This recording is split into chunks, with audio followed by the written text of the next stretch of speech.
আসসালামু আলাইকুম, welcome to সাইয়ারাস kitchen.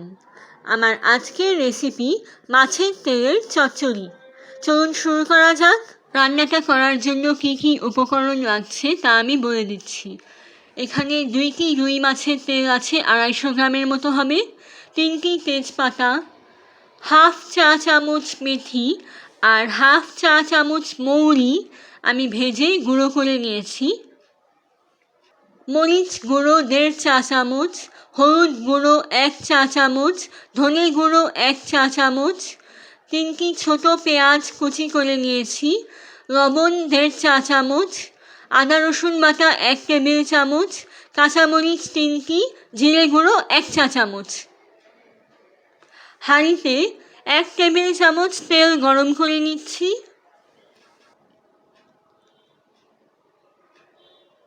পেঁয়াজ কুচিটা দিয়ে দিলাম।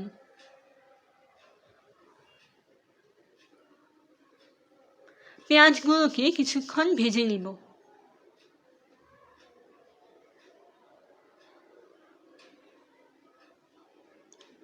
আদা রসুন বাটা 1 টেবিল চামচ।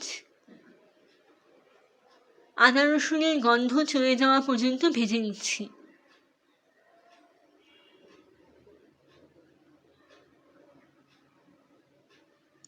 হলুদ গুঁড়ো 1 চা চামচ,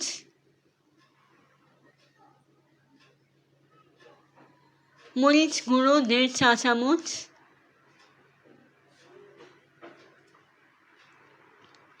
ধনে গুঁড়ো 1 চা চামচ,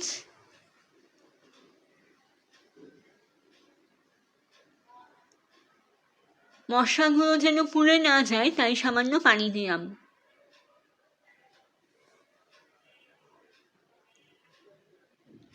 তিনটি তেজপাতা,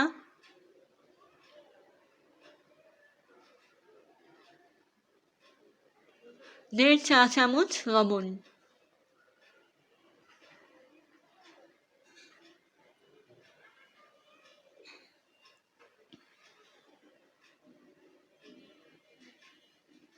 মশলাটাকে খুব ভালোভাবে কষিয়ে নিতে হবে।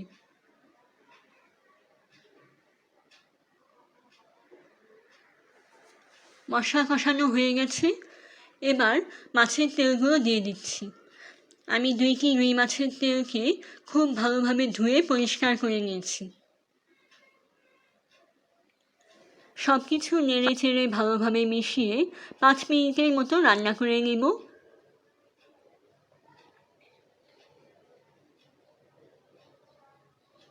যখন দেখব তেলগুলো কিছুটা সেদ্ধ হয়ে গেছে তখন আমরা আলুটা অ্যাড করব। আমি একটি মিডিয়াম সাইজের আলু কুচি করে নিয়েছি, সেটা দিয়ে দিচ্ছি।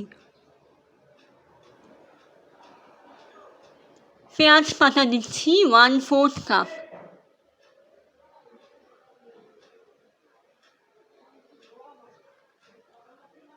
দুইটি কাঁচামরিচ দিলাম। সব কিছুকে মশলার সাথে ভালোভাবে মিশিয়ে নিচ্ছি।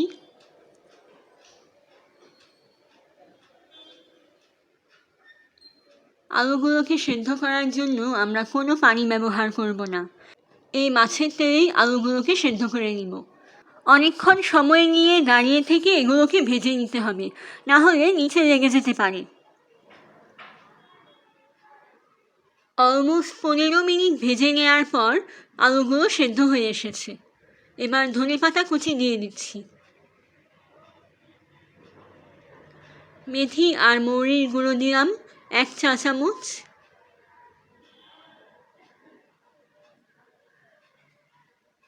জিরে গুঁড়ো 1 চা চামচ।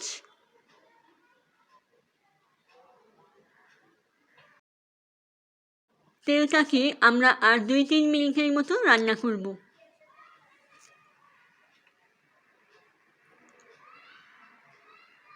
এবার চুলা থেকে নামিয়ে নিচ্ছি। তৈরি হয়ে গেল খুবই মজার মাছের তেলের চচ্চড়ি। এটা গরম ভাতের সাথে খেতে খুবই ভালো লাগবে। রেসিপিটি পছন্দ হলে আমার চ্যানেল সাবস্ক্রাইব করে দিন। ধন্যবাদ।